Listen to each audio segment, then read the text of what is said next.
Assalamualaikum students. Today I am teaching you the topic concept of chemical and organic evolution. आज मैं आपको जो topic पढ़ा रही हूँ वो केमिकल और ऑर्गेनिक एवोल्यूशन के कॉन्सेप्ट के बारे में.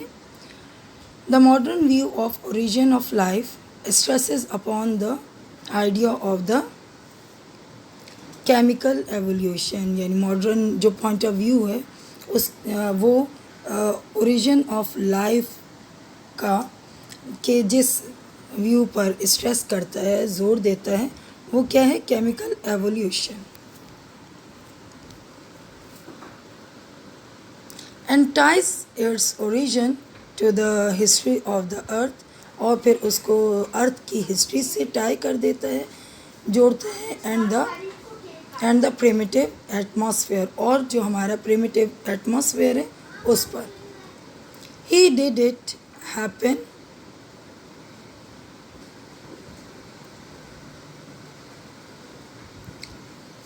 how did it happen and what evidence supports the idea.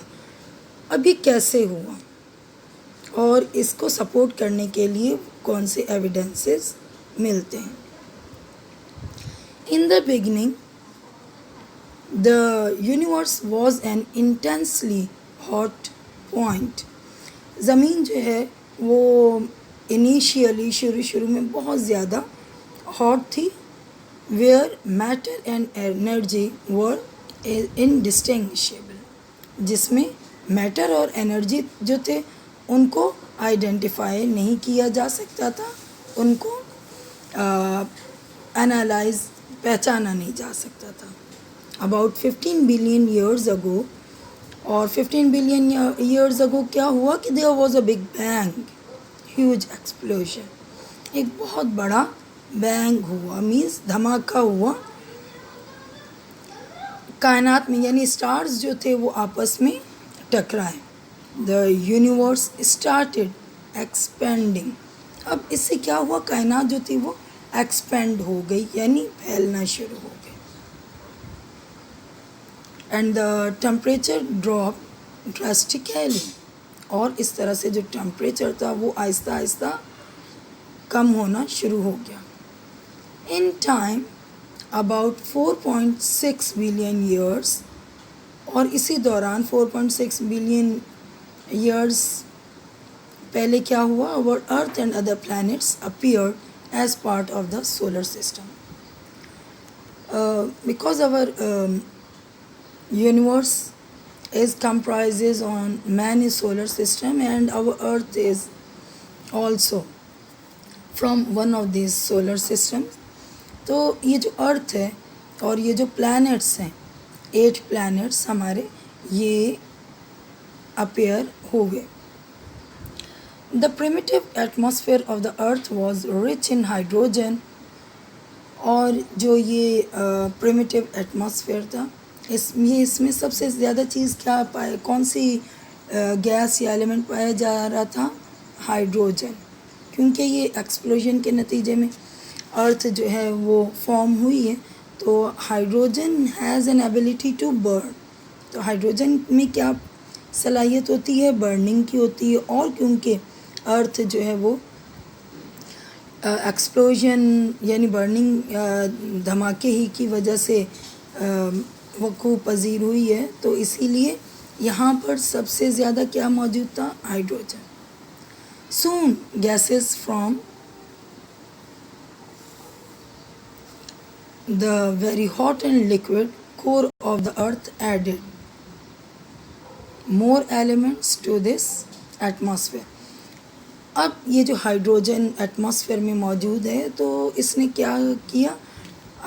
अर्थ का जो हॉट और लिक्विड कोर था, क्योंकि अर्थ जो है आप जानते हैं इट हैज़ 3 कोर्स, तो अब उसका जो लिक्विड कोर था, हॉट कोर था, वहाँ पर मौजूद गैसेस हाइड्रोजन से कंबाइन होना स्टार्ट हो गई, and it started to form compounds.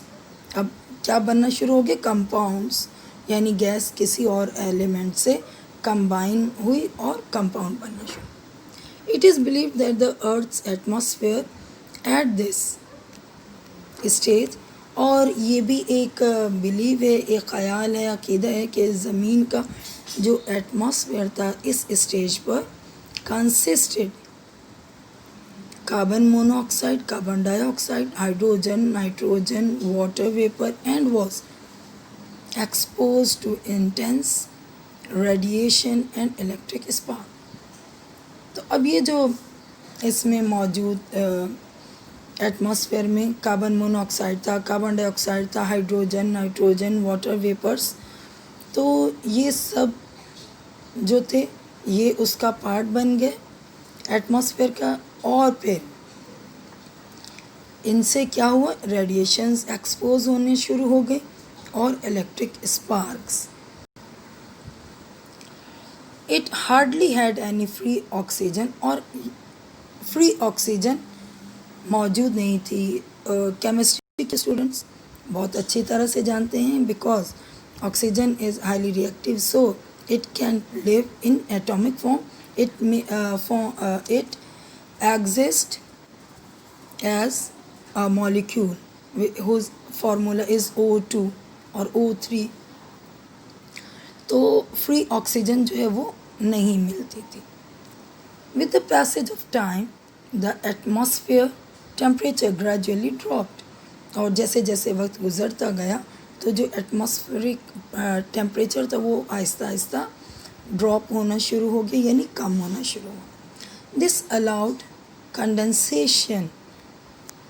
अब इससे क्या हुआ, जब टेम्परेचर ड्रॉप होता है, and as you all know that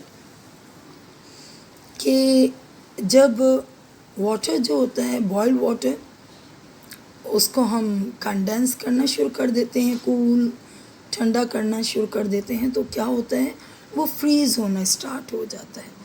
तो जब अर्थ का टेम्परेचर जो है वो ड्रॉप हुआ तो उससे क्या हुआ, कंडेंसेशन का प्रोसेस स्टार्ट होना हो गया, कूलिंग का प्रोसेस स्टार्ट हुआ, और heavy rains which cause formation of ocean. Condensation से क्लाउड्स बने और क्लाउड से बारिश हुई, जिससे ये तमाम ओशियंस जो हैं वो बनना शुरू हो गए। Thunder and lightning sparks together with ultraviolet radiation caused reaction of the atmospheric gases। अब थंडर और लाइटनिंग जो थी, गरज चमक थी, और ये जो तूफान था, तो अब इससे इसके स्पार्क्स से क्या हुआ, इनके स्पार्क्स ने अल्ट्रावायलेट रेडिएशंस के साथ रिएक्शन किया और एटमॉस्फेयर में मौजूद बहुत सी गैसेस के साथ कंबाइन होना स्टार्ट हुआ। This led to formation of simple organic molecules. अब अमोनिया, ऑक्सीजन, हाइड्रोजन, ये तमाम जो एलिमेंट्स हैं, जब इन्होंने आपस में रिएक्शन स्टार्ट किया तो ऑर्गेनिक मॉलिक्यूल्स बनना स्टार्ट हो गए। These molecules came down with rain. अब ये कहाँ पर मौजूद थे, एटमॉस्फेयर में मौजूद थे, जो कि रेन के साथ हमारी ज़मीन पर नीचे आए and accumulated in the oceans, lakes, rivers and the soil over a very long period of time. और आहिस्ता आहिस्ता बहुत लंबे अरसे में ये ओशियन, लेक्स, रिवर्स के अंदर मिलना शुरू हो गए। These molecules had enough chances to interact in this environment। अब इन्हें जो environment मिला था इन तमाम elements के रिएक्शन में जो बने हैं ऑर्गेनिक मॉलिक्यूल्स, तो environment में इन्होंने आपस में एक दूसरे से interact करना शुरू कर दिया and produce amino acids and proteins। अब इन क्या बने, अमाइनो एसिड्स और proteins which are the building blocks of life, जो कि हमारी लाइफ के बिल्डिंग ब्लॉक्स हैं। Same like the basic unit of life is cell. इसी तरह से जो बिल्डिंग ब्लॉक्स बने हैं प्रोटीन और amino acid. This sequence of chemical evolution was demonstrated in the middle of the 20th century by some clever laboratory experiments।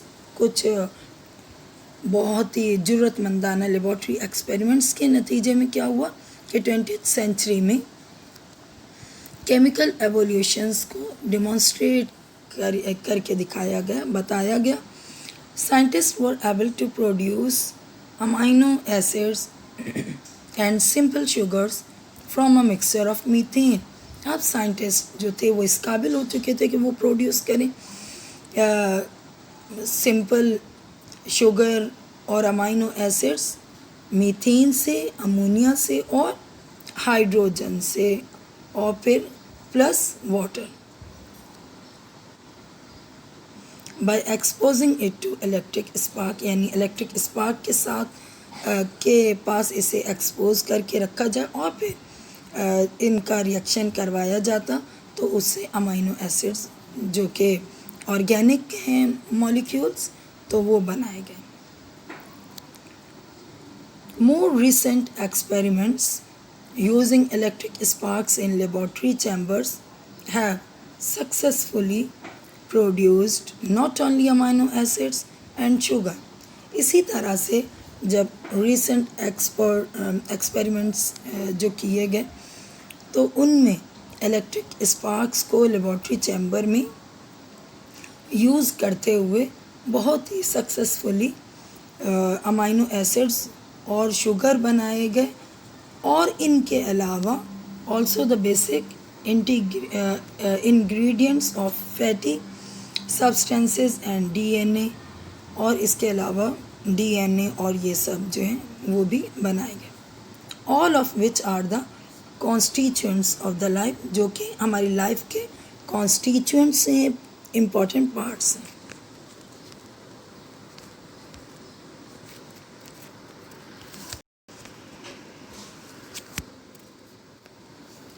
Here is a fact that I want to share with you.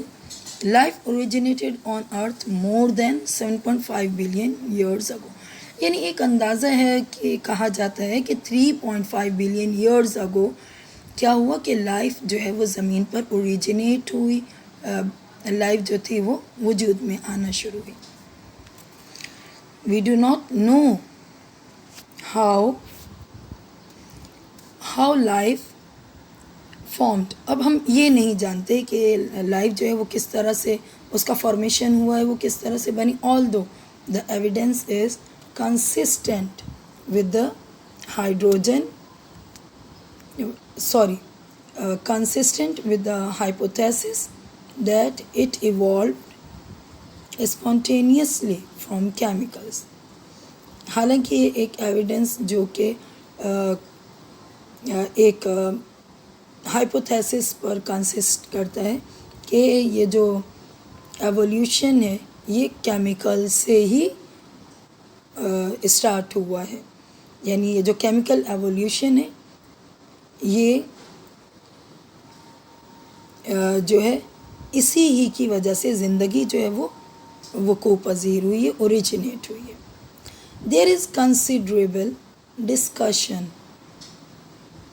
among biologists about what the early stage of such an evolutionary process might have been like। अब क्या होता है कि फिर एक discussion जो है वो बायोलॉजिस्ट जो थे उन्होंने किया तो किसके बारे में कि अर्ली स्टेज ऑफ ये जो एवोल्यूशनरी प्रोसेस जो था वो शायद ऐसा ही होगा that I have discussed earlier, जैसा कि अभी मैंने डिस्कस किया है आपके साथ। What was the first life form like. अब हियर इज़ अ क्वेश्चन, यहाँ पर एक पहला क्वेश्चन आता है कि ज़िंदगी जो है वो पहली दफ़ा कैसे फॉर्म हुई है या उसकी शक्ल क्या थी। The first life form perhaps was a sphere of naked protein और आरएनए। तो कहा जाता है कि हो सकता है ज़िंदगी की जो फर्स्ट फॉर्म है शायद वो क्या होगा, वो प्रोटीन और आरएनए था and was capable of making it's copies. और फिर वो कह रहे हैं कि इनमें ये कैपेबिलिटी थी आरएनए में और प्रोटीन्स में कि फिर वो रिप्रोडक्शन के ज़रिए अपनी कॉपीज़ बनाते, यानी खुद जैसे ही सेम और ऐसे मॉलिक्यूल्स बनाते। At some stage a membrane assembled around the sphere. अब ये जो एक छोटा सा स्फीयर था, स्फीयर क्या होता है? Sphere is something that is round, जो गोल चीज़ है वो स्फीयर कहलाती है। तो अब ये जो एक स्फीयर था, इसमें जो मेम्ब्रेन है वो असेंबल्ड होना शुरू हो गई, लगना शुरू हो गई, giving rise to the first cell. और इससे जो फर्स्ट सेल जो था वो बनना शुरू हुआ। There is now general agreement that, और एक आम एग्रीमेंट है that this first form respired anaerobically and. अब ये भी एक ख्याल है कि ये एरोबिक रेस्पिरेशन नहीं था, बल्कि ये क्या करते थे, एनएरोबिक रेस्पिरेशन इनमें होता था, because the earth's atmosphere lack of oxygen. क्योंकि उस वक्त मैंने आपको पहले previously I have discuss that there was no free oxygen and oxygen is very necessary for respiration. तो इन्हें अवेलेबल नहीं था, तो ये क्या करते थे, इन एब्सेंस ऑफ ऑक्सीजन जो था वो रेस्पिरेशन करते थे। इट रिप्रोड्यूस्ड एसेक्सुअली, और ये जो सेल था वो एसेक्सुअली रिप्रोड्यूस्ड हुआ। Our present day knowledge of the viruses, bacteria and how DNA makes its copies provide enough hints in support। और इस तरह से वो जो हमारी आज की नॉलेज है वायरसेस और बैक्टीरिया और DNA के बारे में कि ये किस तरह से अपने कॉपीज़ बनाते हैं, तो ये हिंट्स हैं जो कि केमिकल एवोल्यूशन को सपोर्ट करते हैं। The first living organism may have been like viruses. तो कहा जाता है कि हो सकता है कि जो पहले लिविंग थिंग्स होंगे, ऑर्गेनिज्म, वो क्या होंगे, वो वायरस होंगे या वायरस जैसे होंगे। The next step in this story was appearance of an autotrophic way of life. अब केमिकल एवोल्यूशन के बाद जो नेक्स्ट स्टेप आता है वो क्या है, अपीयरेंस है ऑटोट्रॉफिक वे ऑफ लाइफ का। ऑटोट्रॉफिक क्या है? Autotrophic is a process through which organism can make its food by itself. अपनी फूड जो है वो खुद बना सकते हैं, तो इसे हम लोग कहते हैं ऑटोट्रॉफिक वे। सेम लाइक प्लांट्स के जैसे, प्लांट्स जो है they form their food by their own. An organism capable of photosynthesis, यानी अब किसकी बात कर रहे हैं, एक ऐसा ऑर्गेनिज्म जिसमें फोटोसिंथेसिस की कैपेबिलिटी है, सलाहियत है। Adding free oxygen into the atmosphere, और फिर वो इस फोटोसिंथेसिस के प्रोसेस में क्या करता है, ऑक्सीजन जो कि एटमॉस्फेयर में फ्री है उसको ऐड कर लेता है। This availability of free oxygen open the way for an explosion of variety of organisms in time to come. अब ये जो ऑक्सीजन जो थी अब एटमॉस्फेयर में फ्री अवेलेबल थी, तो इससे एक वैरायटी ऑफ ऑर्गेनिज्म के एक्सप्लोजन का वक्त जो था वो आ चुका था। Further improvement became possible as some of the organisms achieve the capability to reproduce sexually. अब जब ऑर्गेनिज्म फॉर्म हो गए, जानदार बन गए, तो अब उन्होंने क्या किया, आपस में सेक्सुअली रिप्रोड्यूस करना शुरू कर दिया. Here is also another fact that for at least the first 2 billion years of the earth, all organisms were bacteria. और ये कहा जाता है कि जो शुरू के 2 बिलियन ईयर्स थे अर्थ के, तो उनमें अगर कोई ऑर्गेनिज्म मौजूद था तो वो बैक्टीरिया था. अबाउट 1.5 बिलियन ईयर्स अगो, और तकरीबन 1.5 बिलियन ईयर्स अगो पहले क्या हुआ, द फर्स्ट यूकैरियोट अपीयर. पहले यूकैरियोट अपीयर हो गए. और यूकैरियोट्स क्या हैं, जिनमें जो कि ट्रू न्यूक्लियस उनमें नहीं होता है, यानी you can not distinguish between the nucleus and the part of sales.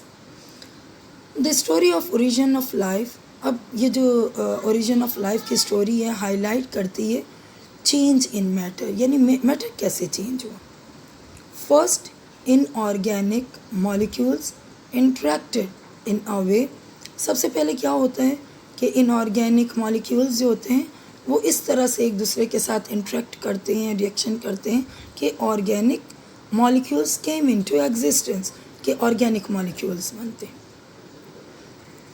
यानी ऐसे मॉलिक्यूल्स जिनमें कार्बन होता है तो मॉलिक्यूल्स बनना शुरू हो गए. The later formation aggregates capable of making their copies. और फिर इसके बाद क्या हो जाता है कि कॉपीज़ इनकी बनना शुरू हो जाती हैं. And exist as naked sphere of protein और न्यूक्लिक एसिड. और वो एग्जिस्ट करते हैं, यानी किस शक्ल में मौजूद हैं, वो अब इस शक्ल में मौजूद है कि वो जो स्फीयर है प्रोटीन का वो नेक्ड है, उस पर सेल मेम्ब्रेन नहीं है, या फिर न्यूक्लिक एसिड आरएनए और डीएनए बनते हैं. अल्टीमेटली अब क्या होता है कि there arose the first cell a unit with a membrane. यानी पहले वो जो बन रहे थे आरएनए डीएनए के प्रोटीन के मॉलिक्यूल्स, उनमें सेल मेम्ब्रेन नहीं थी, मगर इसके बाद जो बन रहे उसमें सेल मेम्ब्रेन है. ये पहला सेल जो है उसका formation. This tells us that life eventually arose by a slow process of chemical change और ऑर्गेनिक एवोल्यूशन. इससे हमें ये पता चलता है कि इस तरह से ज़िंदगी जो है वो आहिस्ता आहिस्ता किस तरह से slow process of chemical change और ऑर्गेनिक एवोल्यूशन के नतीजे में वाक़या हुई बनी. The basic understanding concept in this process is. अब इसमें जो बेसिक कॉन्सेप्ट समझने की ज़रूरत है वो क्या है कि that over a period of time, a very long period, one from gave rise to another. यानी जैसे जैसे वक्त गुजरता गया तो वो अब एक सेल से क्या होना शुरू हुआ, दो सेल, और इस तरह से 2 से 4, 4 से 8, और इस तरह से सेल्स जो है उनका फॉर्मेशन स्टार्ट हो गया. The idea of organic evolution was supported by scientist like Lamarck and Charles Darwin. अब ये जो ऑर्गेनिक एवोल्यूशन का जो कॉन्सेप्ट है इसको सपोर्ट कौन करते हैं, लेमार्क और Charles Darwin. They argued that, अब वो लोग इस चीज़ पर बहस करते हैं कि new forms of life must have arisen from older ones through variation. यानी वो कह रहे हैं कि जो ज़िंदगी है वो पुरानों से जो ओल्डर ऑर्गेनिज्म हैं उनमें वेरिएशंस होते जाते हैं और उनसे नए ऑर्गेनिज्म जो हैं वो डेवलप होना शुरू हो जाते हैं.